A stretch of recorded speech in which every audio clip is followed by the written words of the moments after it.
Hey everybody, welcome into the back room. I'm Andy Ostroy. We have filmmaker Marc Levin and writer and author David Paul Kuhn with us today. We'll chat with them in just 1 second, but first, thanks for tuning in. We appreciate you listening, and we'd love to hear your comments. So email us at backroomandy@gmail.com and or post on our social media, and we'll read some feedback next time. And if you like the podcast, please follow or subscribe and rate and review, and you'll be notified every time we post a new episode.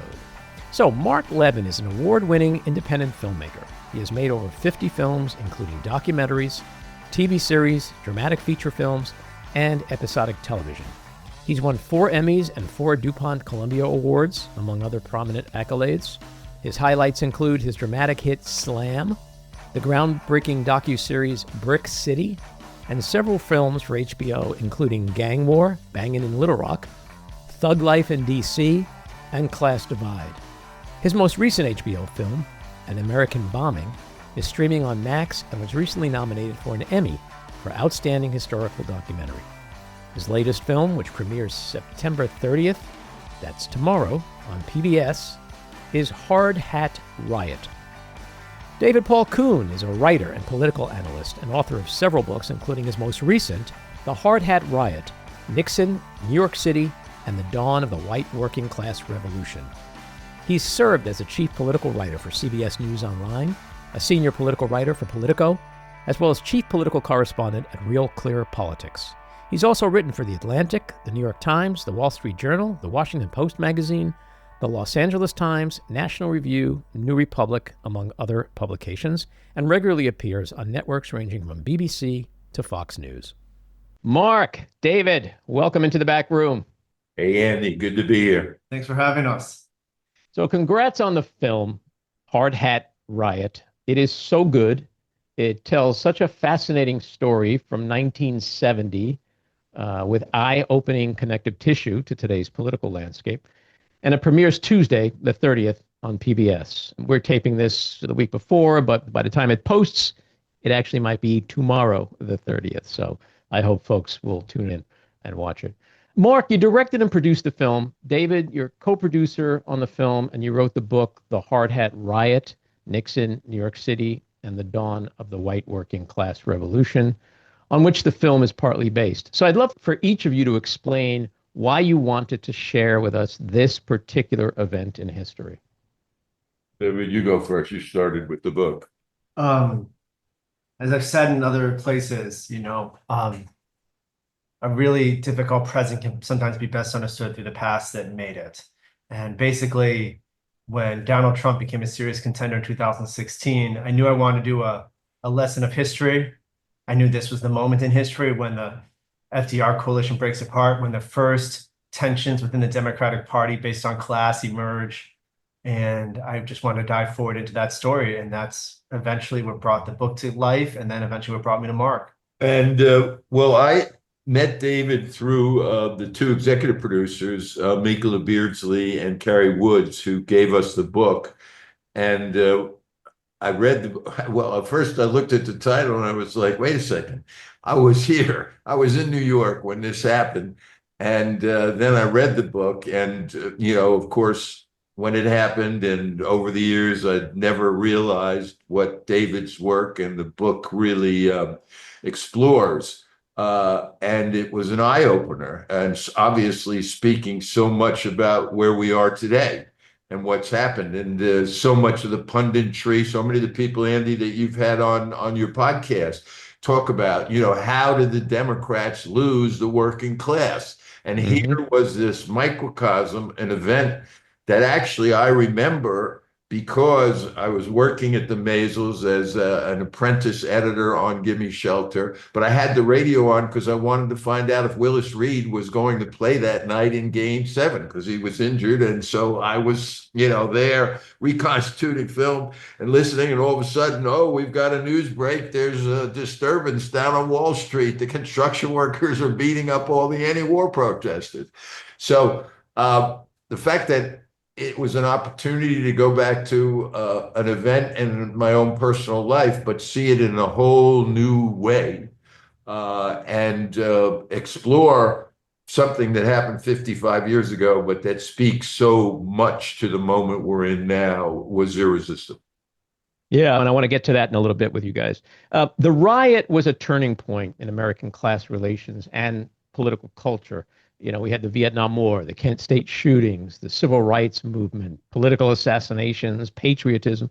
It seems like all the tension, the frustration, the anger, and fear just exploded that day. But there was also a lot going on in New York City then as well: economic crisis, poverty, crime, union strikes. How much of the riot's meaning do you think was local versus national slash political?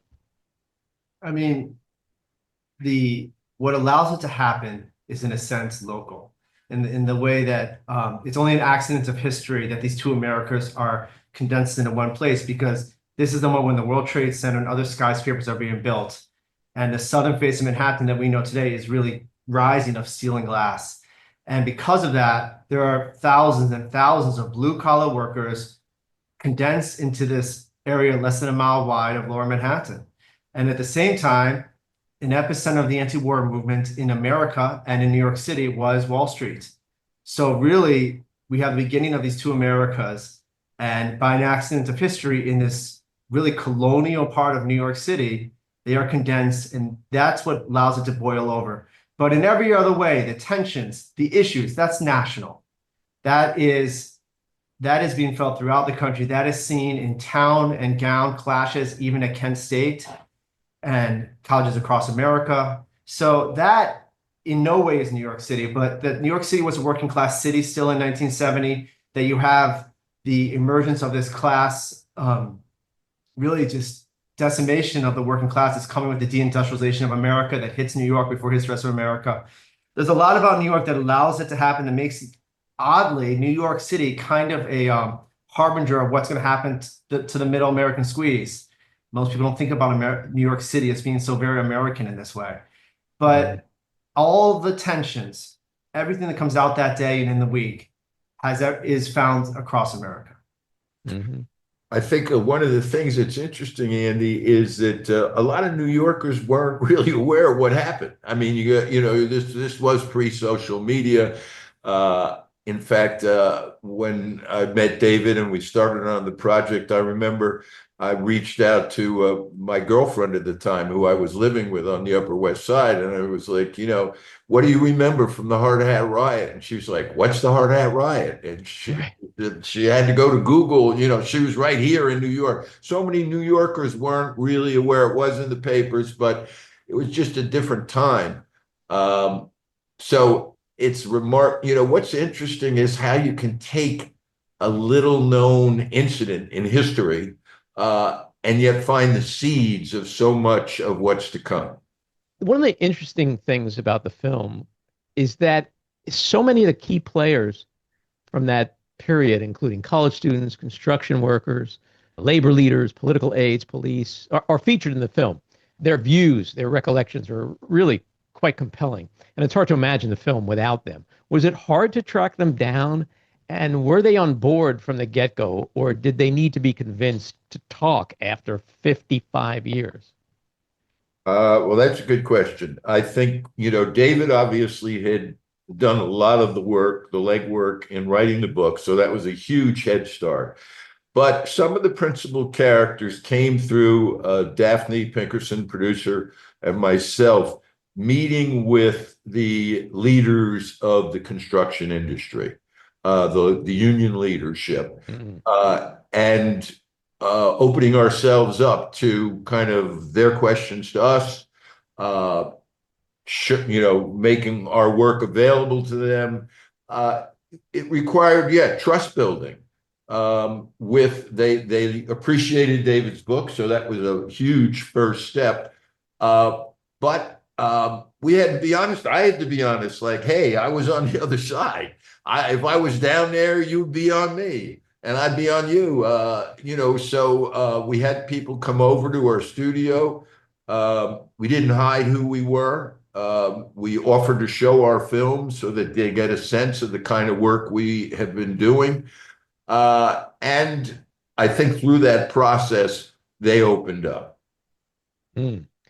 I'm a boy from Queens, And I love the accents. They were just unbelievably authentic. That's so funny you say that. My sister's an internationally known linguist, and she came up to me after the screening that you came, and she said, "This film has got to be shown at linguistic conferences." She says, "Because New Yorkers don't speak like this anymore." This is No, something it I took never me thought right. about. And she said, "You have preserved, kind of the New York that was." I Yeah, didn't. I no, never thought about that. no, it took me right back to my youth. So Mark, when you first approached the film, what was the central story you wanted to tell? Was it about the clash itself, the larger social forces behind it, or what you thought was its lasting impact? Well, it was all those things. I mean, and David's book, covers that. I think for me, the personal goal was twofold. One was we need to find characters, hard hat characters, who are willing to open up, be honest, especially those that were in the riot themselves. Um, and an audience needs to feel for them. An audience needs to be able to relate to them and hopefully like them. They disagree totally with some of their politics and what they did that day. So that was the number one goal. The number two goal was, how can you tell this story in a movie that makes you feel that it's all happening in this week, this incredible week from when Nixon expanded the war to Cambodia, Kent State happened Monday, the Hard Hat Riot happened that Friday. How can you, because there's backstory that you do want to include in terms of what's happening in New York and what's happening across the country, but to create a kind of momentum, a narrative momentum, that was a real challenge. And yet at the same time, fit as much of the context as we could without feeling you got derailed in where am I and what happened.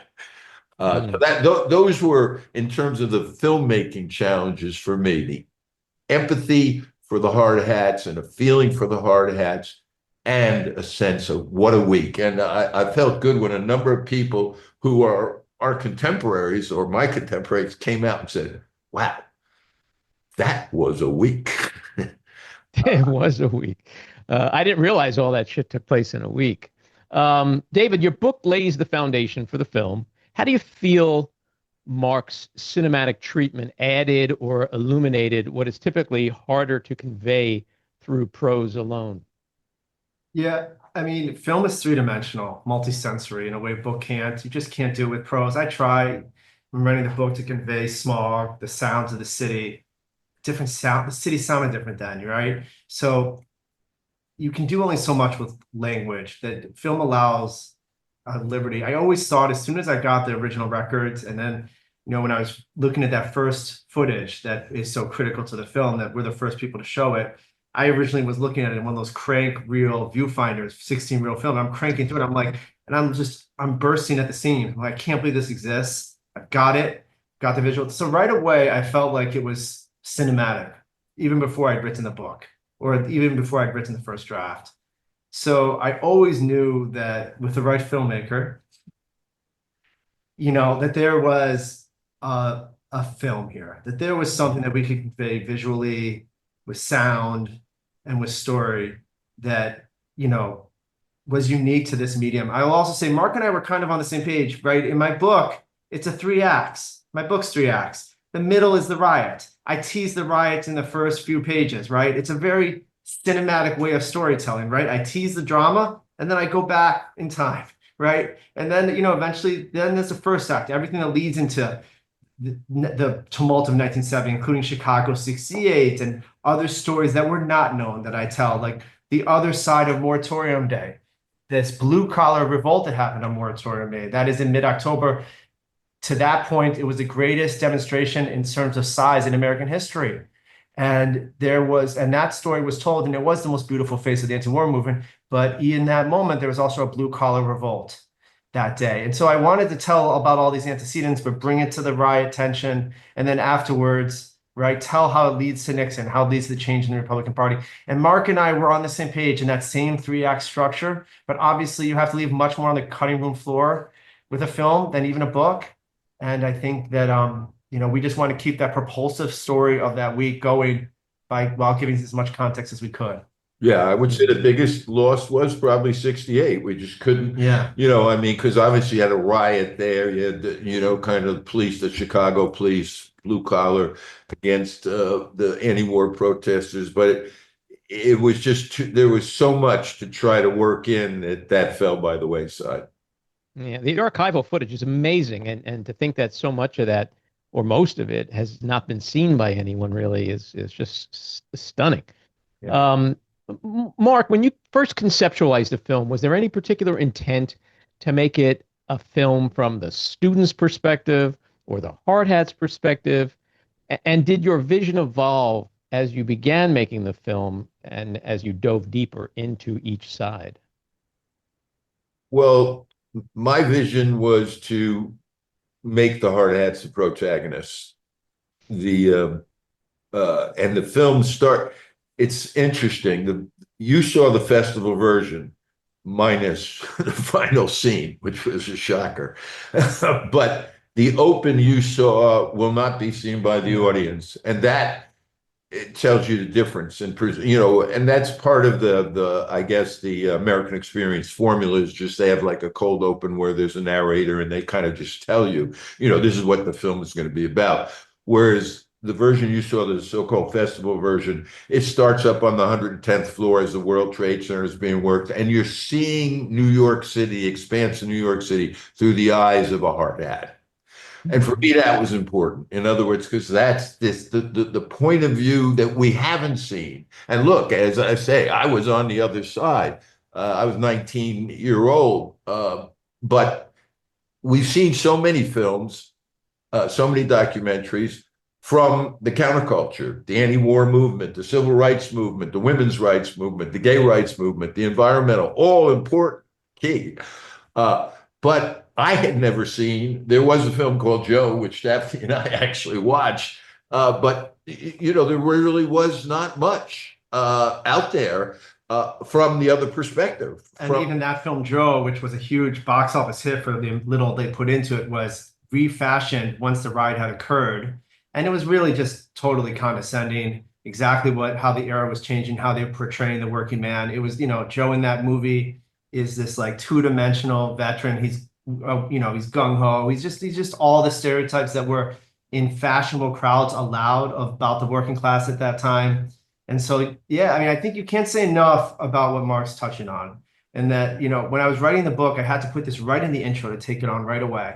Because, as I put it in the book, winners write history, and we think of that in terms of wars between nations, but it also applies to cultural conflicts within nations. And the people who won this culture war became the stewards of our culture. The new left, the counterculture, they became the stewards of our culture from media to Hollywood. And our job was to tell a blue-collar perspective on this turning point of the 60s and on the class break of the Democratic Party, and while also making sure that the students had three dimensions too, and that we gave them voice. And I think that when you were saying as the progress went on, and as we saw that we were getting some of the hard hats who were actually there to open up, to be honest about what happened then and who they were, where they came from. So the secondary challenge became what David just refers to, that the students, from their eyes, maybe, they were caricatured, just as the students caricatured the hard hats, but we had to try to flesh them out. Mm-hmm. And that became more of a focus. And there was some feedback that we got initially that, hey, okay, you're accomplishing, showing us a world we don't know, showing us stuff that we haven't seen before. But you've got to respect the other side as well, which certainly I was a part of. So that, I think, changed as we went on. And I think it is interesting. One of the things that touched me at the screening it's one of the students who shows the most emotion about the tragedy of Vietnam, a student who didn't go, who had medical issues, but who was vociferously against the war. Right, but he has great empathy for the man, his peers who had to go. Yeah, a touching moment. Yeah, and yeah, touching moment. I think that it's gonna, you don't question your own gravity. So to a certain part of our country, no matter how balanced we try to make the film, they're so used to the student's point of view being the almost angelic protagonist, and that they didn't make mistakes along the way towards the what was many righteous causes of that era. And if you're going to do an honest depiction of that period, you're going to have to show it warts and all. And I still think, no matter how much we strive to make it fair, for people that can only see the students as pure protagonists, everything they did was right and righteous, they're going to have issues with the film, as they did with my book. But you know what? That's always the case, right? You can't please everybody. And in some ways, you've done the right thing when you get fired from the two fringes of our country. And all we can do at the screening was this beautiful moment in the room where people that voted for Trump and people that voted for Biden and Harris, right? You had a very rare moment where you had different classes of New Yorkers together and that are never together. And our hope is like this, because so many films come from the vantage point of the students and of the movements of the era. Our hope is that here is something that gives an understanding of not only the unfashionable masses of that time and who was, the class strains that make the Civil War, the class war beneath the Vietnam War, and that leads to so much of the civil strife of our own time, and how all of that tension really can not only help us understand the present, but can also help us maybe spark some empathy among all sides. It could have been so easy for the film to devolve into this caricature because everybody, romanticizes about the 60s. There's been so many documentaries and so much stuff done about the 60s. But what you didn't do was, you stayed away from stereotyping the students as, bratty, radical youth. And you stayed away from stereotyping the construction workers as aggressive, blue-collar, Archie Bunker types. I think the three-dimensional aspect that you were talking about comes through very clearly in the film. For me, and Mark knows how steeped I am in the craziness of politics, I was watching the film, and then all of a sudden it just hit me. It's like I'm watching Trump and MAGA and everything we're experiencing right now. Nixon and Trump, and the parallels that we can draw between the two of these very similar, in some ways, very similar leaders, and how they willfully manipulated the working class. And that is a real interesting, perhaps the most interesting takeaway from the film for me, is how there is that connective tissue, deep connective tissue between 55 years ago and what we're seeing today. Well, look, we can talk about this because you were there. The ending that was missing, and which unfortunately will not be in the broadcast version on Tuesday, but hopefully, the festival version will someday also be on the archive, was Ronald Reagan, saying that the working man is now going to have a friend in the White House, and let's make America great again. Now, yeah. I admit, I read David's book where that was quoted, and then I was like, wow, did Reagan say that? I didn't remember it myself. Yeah, then we got the archival footage, and I was like, wow, with the Statue of Liberty behind him, and I was kind of amazed by it. So now, your interpretation that you've just given us, when we first discussed, and we can discuss this publicly because, the executive producer was on the stage with us after this mishap. She was as shocked as us, she claimed, and I take her at her word that there was a mistake made in preparing the festival version, and they left out the final scene.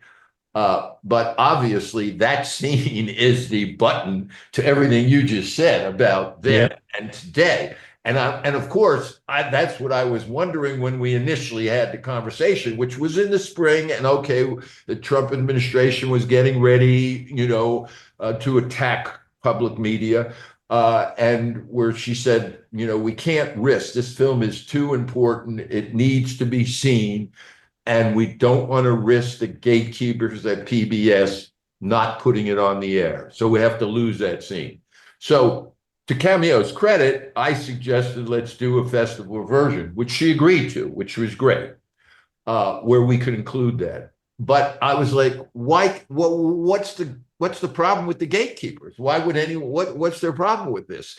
All she said was it's too political. I was like, too political? The whole film's about the white working class moving from the Democratic coalition to Republican. You got Lindsay, Nixon, McGovern. Why is this too political?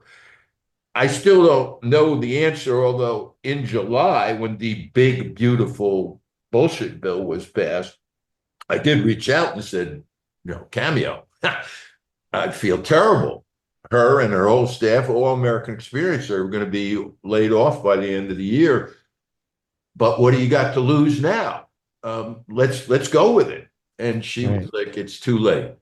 So all that is to just say, whether it was preemptive self-censorship, the chill in the air, I still don't know. But your point about 55 years ago and today being in sync in an unbelievable way, it's still there, but I don't know if there was fear that this was too explicitly putting an exclamation point on it. I don't know. I mean, if you read, it's like, how when people online post something and they say, tell me you are blah, blah, blah, without telling me you're blah, blah, blah. That's what it felt like to me. It's like, does anybody sitting in that theater think we just watched a film that didn't connect the original Make America Great Again to the current Make America Great Again? And by not doing your ending, we're not going to make that connection. So there was for me, and I'll just speak as frankly as I can, it seemed like there was an authenticity taken away from the film because it seemed obvious that the film didn't want to go there. And I'm not saying whether it's you or whoever, I'm just saying to people who watch the film, I'm sure some are going to scratch their heads and go, wow, it's sort of dancing around this, but it's not.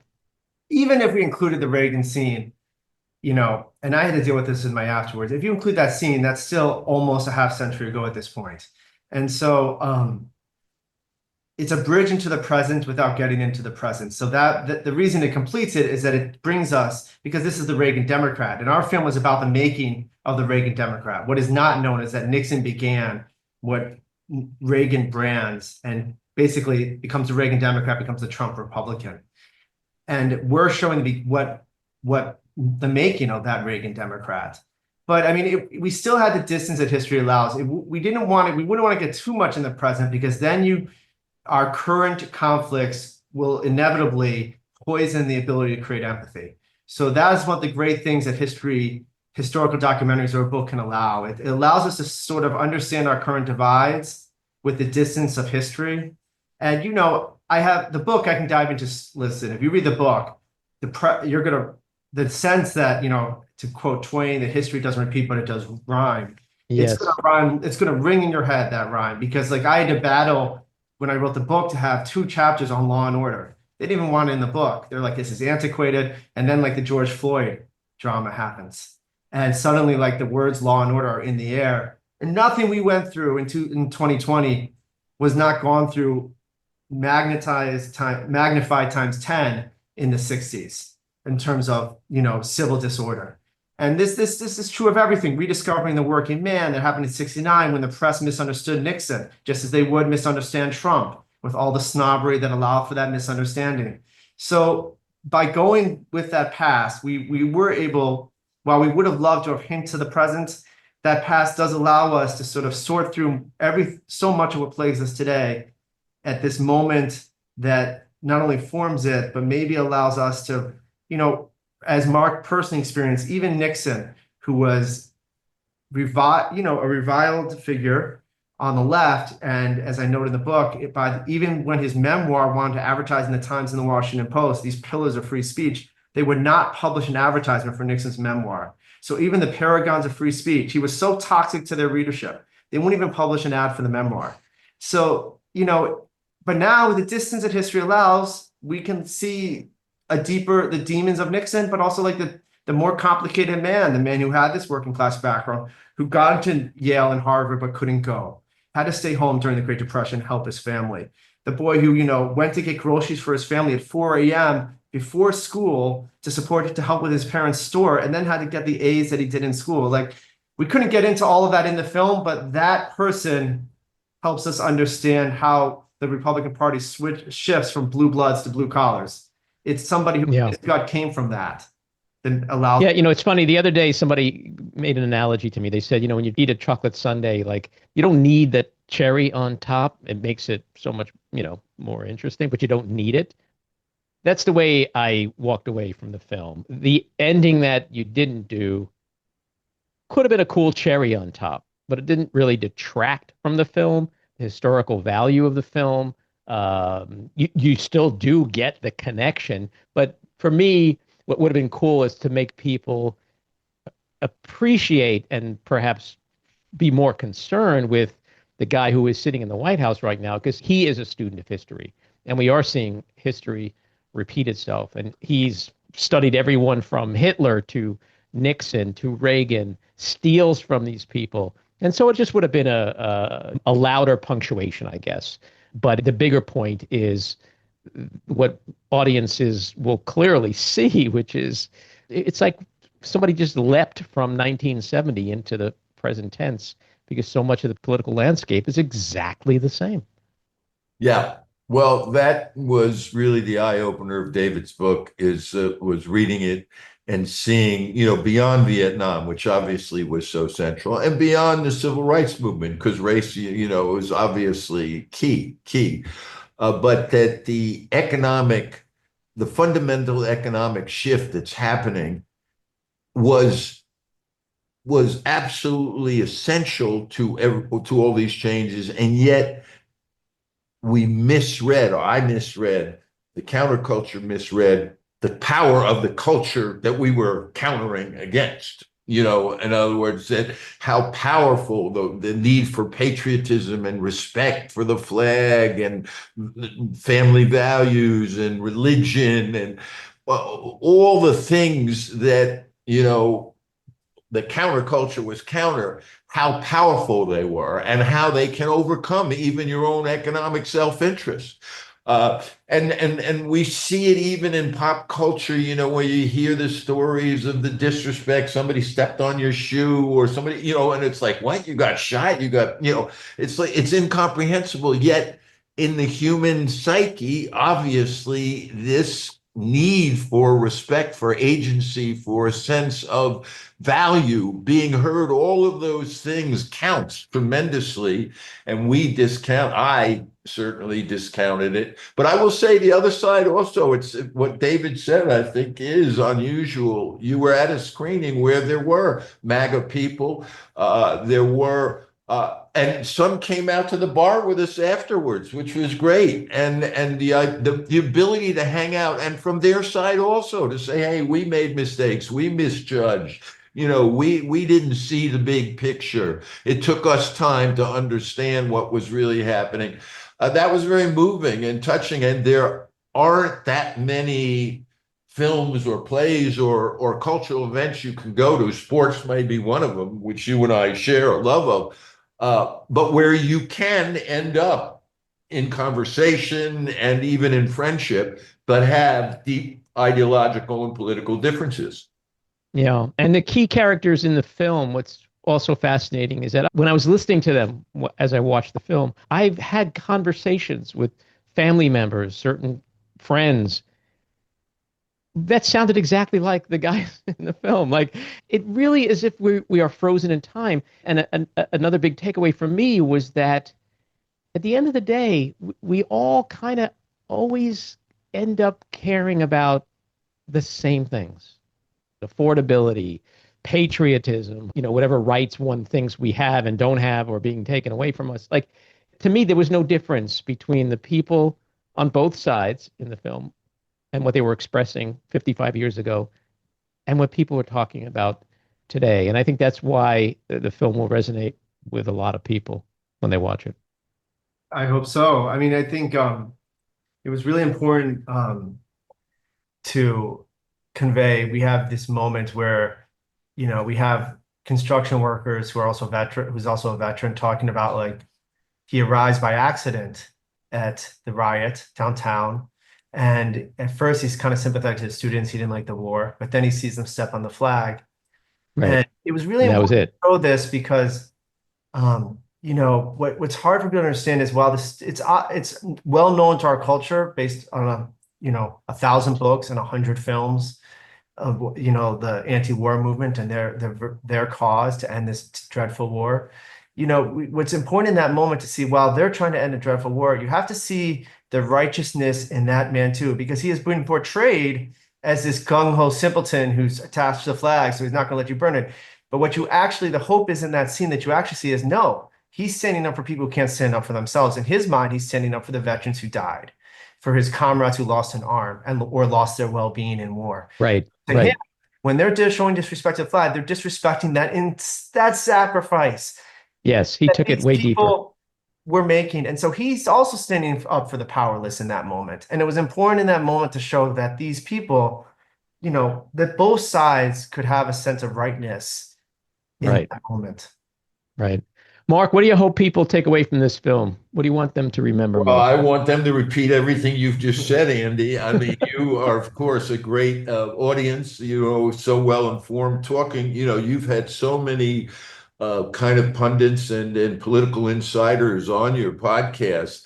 My hope is that this film gets out there, but that especially in the democratic world that is trying to figure out, how do we go ahead? How do we move forward?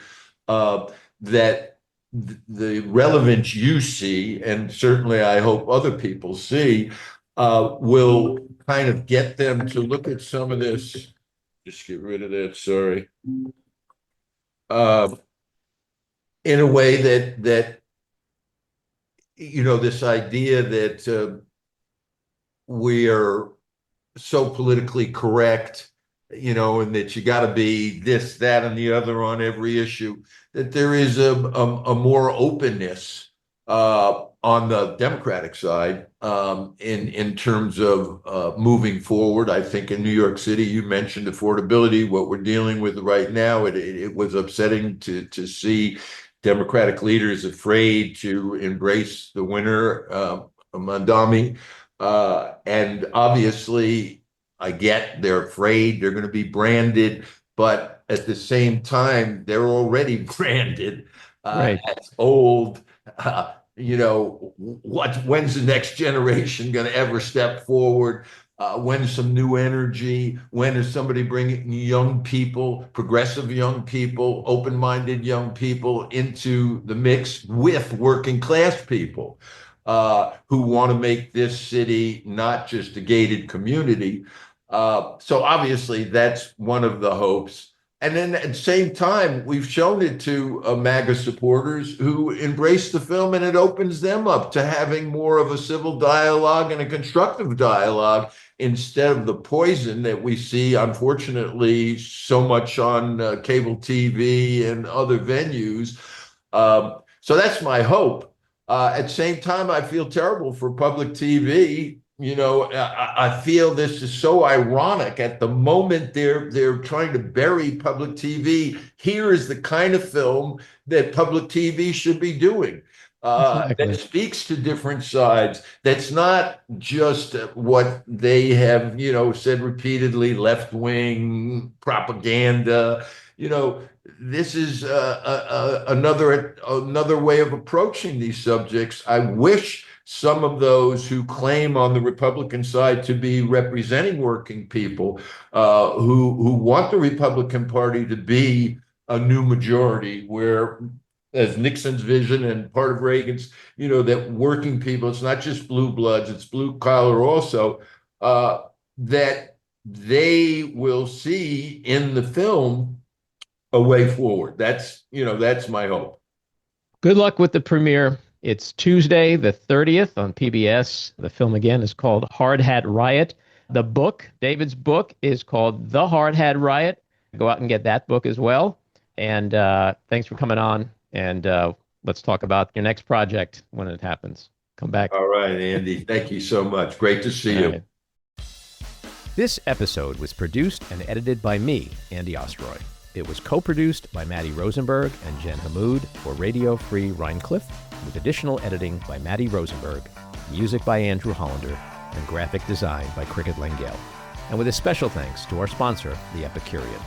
Again, thanks for listening. Please rate and review wherever you get your podcasts, and subscribe to the Backroom with Andy Ostroy YouTube channel, where you can watch full videos of our interviews. See you next time.